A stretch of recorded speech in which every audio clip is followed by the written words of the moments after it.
ఇకపోతే ఈ మ్యాన్హాటన్ ప్రాజెక్టులో 2 రకాలైన బాంబులు తయారు చేశారు. అదే little boy uranium 235, next fat man plutonium 239. Nuclear fission process అనేది ఎలా ఉంటుందో ఒకసారి చూద్దాం. చిన్న న్యూట్రాన్ అనేటటువంటిది యురేనియం 235ను ఢీ కొడితే ఆ అణువు పగులుతుంది. దీని వలన వేడి, వెలుగు, శక్తి 2 కొత్త అణువులు ఏర్పడతాయి. మరిన్ని న్యూట్రాన్లు కూడా ఏర్పడతాయి.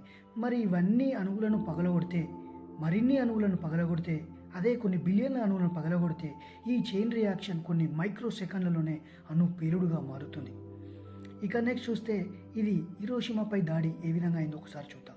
ఆగస్టు 6, 1945 ఉదయం 8:15 ఎనోలా గే అనే బాంబర్ విమానం లేచింది. హిరోషిమా నగరం మీద లిటిల్ బాయ్ యురేనియం 235ను వదిలింది. 600 మీటర్ల ఎత్తులో బాంబు పేలి బ్లాస్ట్ వేవ్కు నగరమంతా తుడిచిపెట్టుకుపోయింది. హీట్ వేవ్ సుమారుగా 4000 డిగ్రీ సెంటీగ్రేడ్ వరకు వెళ్ళింది. రేడియేషన్ మారణహోమం వలన అనేక మరణాలు సంభవించాయి. 70,000 మంది వెంటనే మరణించారు. ఆ తర్వాత నెలల్లో కొన్ని వేల మంది మరణించారు. నగరం నిమిషాల్లోనే నేలమట్టమైంది. అప్పటికి వరల్డ్ వార్ 2లో జపాన్కు ఏం జరుగుతుందో అర్థం కాక వార్ను ఇంకా కొనసాగిస్తూనే ఉంది. యుఎస్ దాంతో ఆగస్టు 9, 1945 నాడు నాగసాకి మీద ఫ్యాట్ మ్యాన్ అనేటువంటి ప్లూటోనియం 239 అనే బాంబును వేసింది. ఇది కొండలతో నిండి ఉన్న ప్రాంతం కాబట్టి నష్టాన్ని కొంత తగ్గించినా దాదాపు 40,000 మంది వెంటనే మృతి చెందారని అప్పటి నివేదిక.